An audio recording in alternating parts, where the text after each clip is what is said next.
Water is so important to have a healthy body. It's so important for our brains and for our lungs and for our intestinal systems, our kidneys, our liver, the circulation system. Water is so important. So the following is a very simple lesson for young children to understand the two words of hydrate your body with water or dehydrate when the water leaves the body.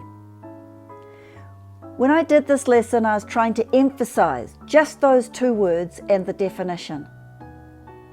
This video has three parts. This first is the introduction, the second is the lesson, and the third is the resources, how to make them. So I really hope you can take this lesson, change it into your own language, use your own resources, but just this very simple lesson of defining the two words hydrate and dehydrate and emphasizing how important water is for a healthy body.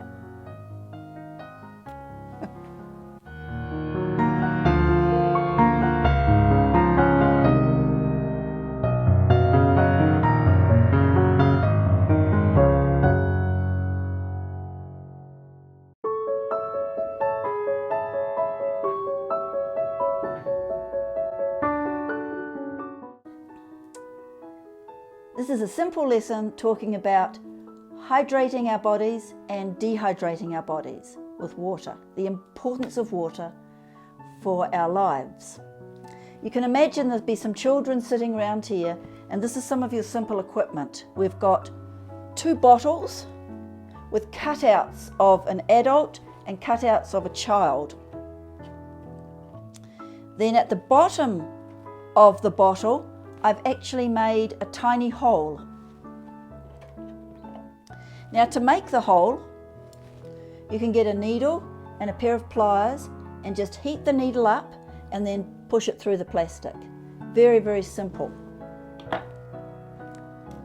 I also have a jug of water. Now you can leave the water this colour, or to make a little bit more effective, you can use some food colouring. This one I've just used a little bit of blue.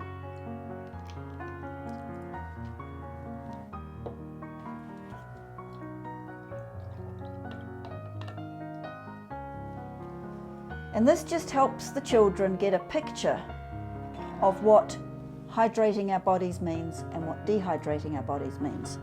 I also have a big bowl to catch any water later on. So, water is very important to our bodies. Our body is made up of up to 60% water. Water in our brains, water in our liver, water in our kidneys, water in our mouth. We have lots and lots of water in our body. Now it's up to 60% depending on what age we are and if we're a boy or a girl. It also could depend on what experiences we've had or what our jobs are, all these kind of details. Now, to get water into our bodies, there's two main ways.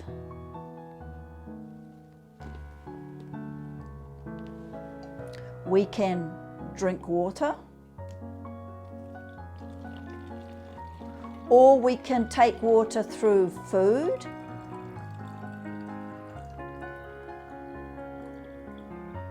and this all helps keep the water up to 60% in our bodies. So that's the way we get water into our bodies, drinking and eating. Now, every so often, we have to take a pee. And this is where water leaves our body. Or we might sweat. We run around outside very fast and we get all hot and sweaty. Or we have something very sad and we cry, and so our tears come out our eyes, and these are all ways that we lose water naturally. 3 ways, 3 main ways: peeing, sweating, and crying. But then we can get sick.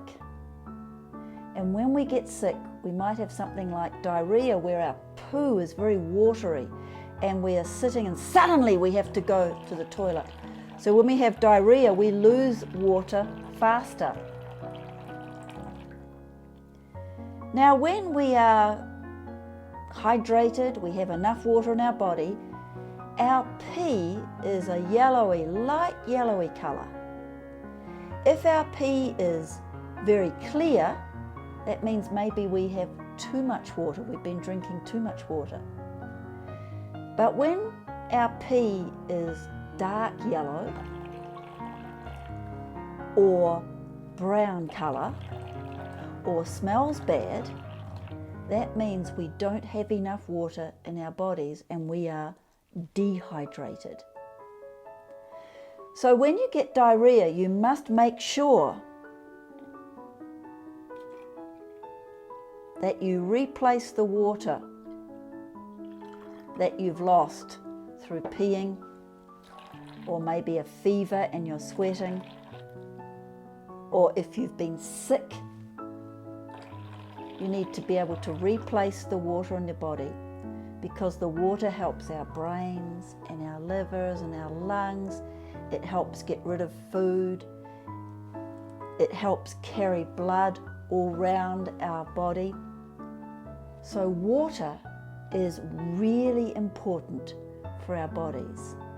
Remember, up to 60% of our body is made up of this wonderful thing called water. And I hope in your area you have access to clean water to keep your body healthy.